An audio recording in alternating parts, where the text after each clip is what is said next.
Mayor Bowser, Yes. as you know, the second report dropped from the MOLC, who stands by your side there.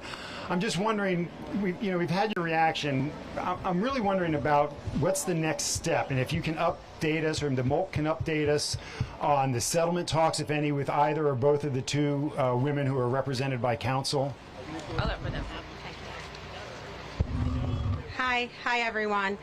So next steps, the MOLC's role in this is now complete. We've had some informal conversations with the parties, and they'll be best to decide what's next, but it could possibly be settlement, but nothing in stone yet. So could you expand on informal conversations? What does that mean? Is that around settlement or around? Well, we talk about what's going to happen next, possibilities, that kind of thing. I'd like to say that I think we have a pretty good relationship, so it'll continue. And then can you tell us, as far as transparency continuing through this, what and when will the public be told about any type of settlements? Will the public be made aware if a settlement is reached, how much it is, details of that nature? I think we're getting ahead of it. I understand the point of it. Sometimes settlements are confidential, and at this point we don't know. But I will do my best to keep you updated and posted.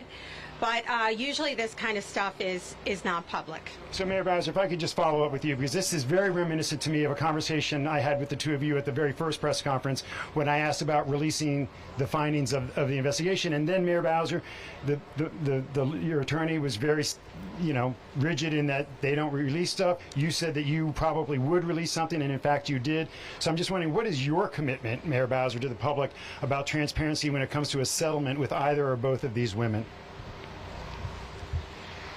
As Vanessa said, that's not where we are, Mark. And I know that I'll let Vanessa speak to where the MOLC is in wrapping up its investigation.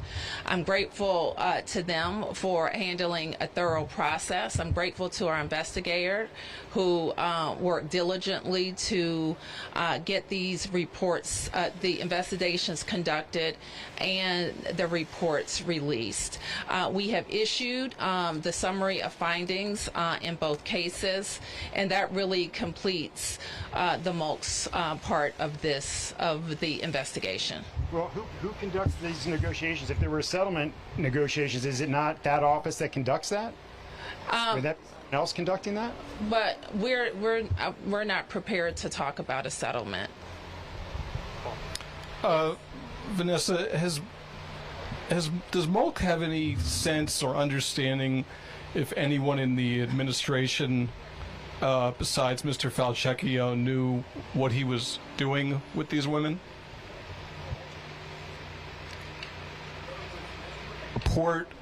Are you aware of anybody reporting his behavior or complaining about his behavior? Was there buzz in the office about his behavior? Or did the mayor know about his behavior?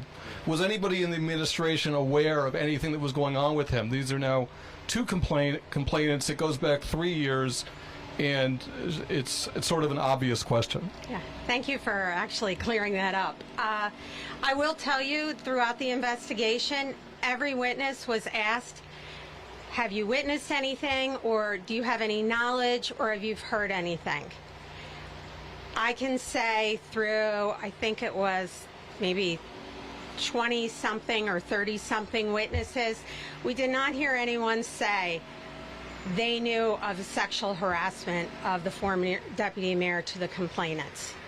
Gossip is something else, and there's always a lot of gossip, but we do our work with facts, not gossip or opinions. To the point about the scope of the investigation, in both instances, the sort of allegations of retaliation were deemed to be unsubstantiated. Essentially, not to characterize it, just simply you all couldn't, I guess, nail that down or sort of tie those two things together.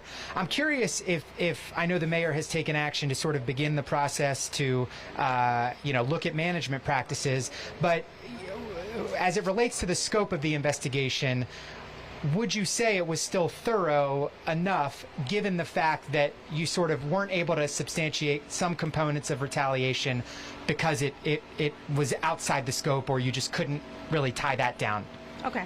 So saying something is unsubstantiated is not saying or denying that it happened. At the time, and with all the evidence and the facts, it was not found. So, and then if we say it's outside the scope, it's outside the scope. Retaliation based on sexual harassment alleged in those complaints are part of the scope of the investigation and the mayor's order. Other things may have fallen out of, as we explained in the summaries. So because it was unsubstantiated just means we didn't have the evidence, the facts to substantiate it. And then just to follow up, I believe, Mayor Bowser, you have until tomorrow to take action or sign or not sign the emergency legislation. Given the release of this second report, do you feel any differently about what council passed, and what is your plan as it relates to the emergency legislation to bring in an outside counsel to review the Mulks investigation? I've said I don't have anything different to say about that. It's been on your desk since the 18th. It has to be back to the council by I tomorrow. have a stack of 30 bills on my desk, to be clear. So do you, I appreciate that. Do you plan on signing it or letting it go into effect without your signature? I'm going to be reviewing it when I go over my bills. Yeah. Safeguards and reforms are what are being demanded by the attorneys for the two women. Immediate safeguards, immediate reforms. Are you going to announce any? Are there any in the works right now? Yes. Can you talk about those? Well, I don't want to get ahead of it. We will, now that we have both reports, fully make recommendations or make changes likely to the mayor's order, which is a pretty wide sweeping order. We will also look to changes in the law, since I put that policy in effect back in 2017, to see what updates need to be made. So we will be sharing that when it's complete. Didn't substantiate the claims of retaliation. It did say that they found some evidence that a senior staffer did treat the second woman in an inappropriate manner. And I'm wondering if that senior staffer has been disciplined, or if anybody has been disciplined in the D.C. government as a result of either of these two investigations. Yes, the deputy mayor resigned, and that's what I can report. As you know, I won't talk about other personnel moves. I just told you, Mark. I'm sorry? I mean, without revealing any names, you can tell us if anyone at all has been disciplined. Yes or no? Sure. Thank you. Hi, Mark.